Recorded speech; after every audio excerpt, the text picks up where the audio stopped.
बेटा आज हम लोग बात करेंगे विशिष्ट बालकों की। ठीक है, विशिष्ट बालक क्या होते हैं? स्पेशल नीड स्टूडेंट्स या चिल्ड्रन। ठीक, स्पेशल जैसा कि शब्द से ही पता चल रहा है, नाम से ही पता चल रहा है कि वो विशेष हैं। ठीक है, जब भी हम किसी क्लासरूम की अगर हम बात करते हैं तो एक जनरल वे में जो हमारी क्लासरूम होती है उसमें 60% से ऊपर 64% लगभग हमारे बच्चे जो होते हैं वो सामान्य होते हैं। ठीक है, सामान्य कैसे होते हैं?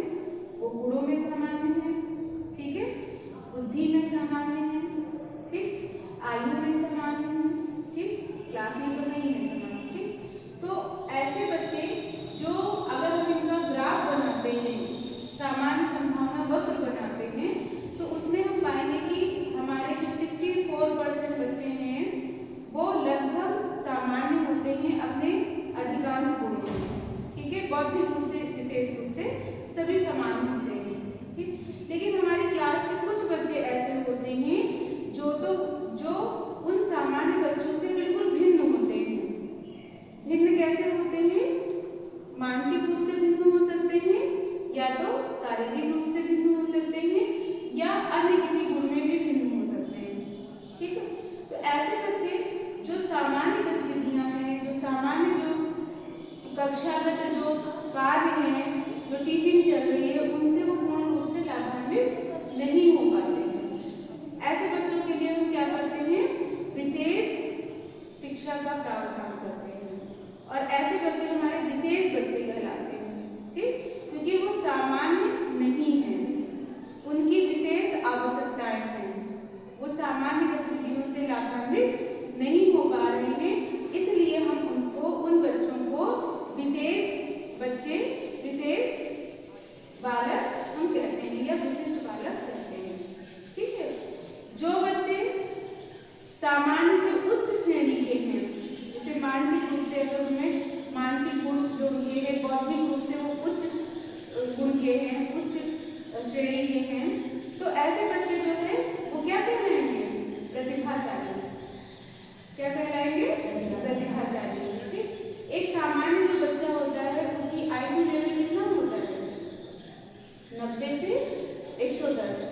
ठीक है, अगर हम उनका IQ लेवल निकालेंगे तो सामान्य बच्चों का जो IQ लेवल होता है वो 90 से 110 के बीच में मिलेगा।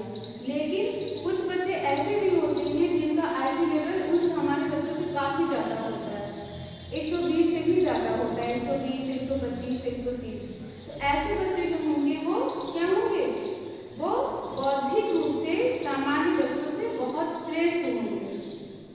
ठीक है, और उनको हम प्रतिभाशाली बालक कहेंगे। ठीक, जिसके लिए हमें एक विशेष पाठ्यक्रम की आवश्यकता होती है, ठीक, ताकि उनकी योग्यताओं का पूर्ण रूप से विकास हो सके। ठीक, वहीं दूसरी तरफ जो बच्चे सामान्य बच्चों से IQ लेवल में बहुत कम होते हैं, बहुत कम का मतलब 70 से भी कम है, ठीक, उन बच्चों को हम क्या कहेंगे? मानसिक रूप से मंद बालक, यानी मंद बुद्धि बालक। ठीक, क्योंकि वो सामान्य बच्चों के जैसे विचार करने में, तर्क करने में, अपनी प्रॉब्लम को सॉल्व करने में सक्षम नहीं है। ठीक है, तो वो बच्चे क्या कहलाएंगे? मंद बुद्धि बालक, जिसके लिए हमें विशेष आवश्यकता होती है कि उनके लिए हम एक स्पेशल तरीके से उनको हम पढ़ाएं, कि उनके लिए हम पाठ्यक्रम की बार बार पुनरावृत्ति करें, पाठ्यक्रम को दोहरा करके पढ़ाएं, पाठ्यक्रम को हम धीरे धीरे पढ़ाएं, ठीक, पाठ्यक्रम को हम सरल तरीके से पढ़ाएं, ठीक, पाठ्यक्रम को मूर्त रूप से प्रेजेंट करें, जो भी चीज़ें उनको हम पढ़ाएं वो मूर्त रूप में हम उनको दिखा करके पढ़ाएं, क्योंकि उनकी जो IQ लेवल है वो क्या है? वो सामान्य से भी बहुत कम है, तो वो सामान्य रूप से उस तरीके से विचार या तर्क नहीं कर सकते जैसा सामान्य बच्चे कर सकते हैं। ठीक है, तो ऐसे बच्चों को हम क्या कहेंगे? मंद बुद्धि बालक। ठीक,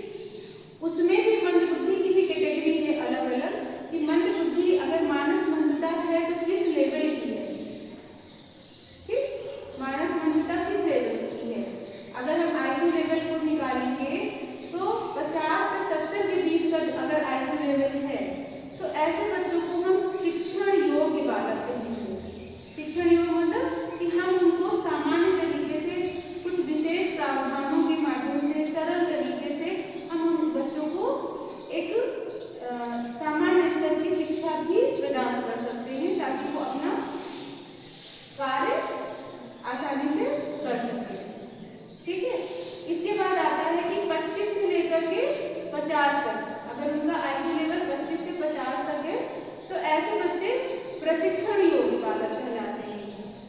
प्रशिक्षण योग्य मतलब उनको ट्रेनिंग देनी पड़ती है उनके दैनिक जीवन के कार्यों को करने के लिए, क्योंकि उन बच्चों का IQ लेवल इतना कम होता है कि वो बच्चे अपना सामान्य जो दैनिक जीवन का कार्य है उसको भी करने में अक्षम होते हैं।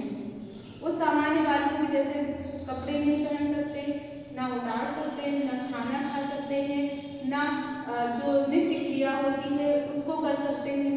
ठीक, तो उसके लिए उनको छोटे छोटे कामों के जो घरेलू काम है, जो उनके जीवन से जुड़े हुए काम हैं, जो जीवन कौशल है, उन बच्चों को हमें ट्रेनिंग देनी पड़ती है, उनको सिखाना पड़ता है, वो भी एक बहुत ही सरल तरीके से और बार बार उस चीज को बताना पड़ता है उन बच्चों को। तो ऐसे बच्चे क्या कहलाते हैं? प्रशिक्षण योग्य मंदबुद्धि बालक।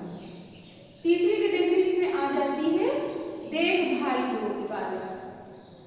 ऐसे बच्चे जिनका IQ लेवल बहुत ही कम होता है, बहुत ही कम मतलब 25 से भी कम होता है, ऐसे बच्चों को ना हम शिक्षा प्रदान कर सकते हैं, ना उनको बहुत ज़्यादा उनके कार्यों को करने के लिए ट्रेनिंग दे सकते, बल्कि उनको क्या करना पड़ेगा? उनके लिए हमें विशेष देखभाल का प्रावधान करना पड़ेगा, क्योंकि वो बच्चे बिल्कुल ही बौद्धिक रूप से एकदम ही निम्न है। उनकी मानस मंदता इस लेवल की होती है कि वो स्वयं को भी नुकसान पहुंचा सकते हैं। ठीक है, तो ये 3 कैटेगरी है मंदबुद्धि बालकों की, जो कि विशेष बच्चों के अंतर्गत आते हैं। ठीक है, अब हम इसी तरीके से बात करते हैं विकलांग बच्चे। ठीक है, विकलांग बच्चे कौन है? विकलांग बच्चे वो हैं जो आप जरूरी नहीं है कि बौद्धिक रूप से पिछड़े हों। ठीक है, वो बुद्धि रखने में सामान्य बालकों के जैसे ही हो सकते, लेकिन वो फिजिकली शारीरिक रूप से वो कहीं किसी चीज में अक्षम होते हैं, जिसके कारण वो सामान्य तरीके से सामान्य बच्चों के जैसा कार्य कर नहीं पाते।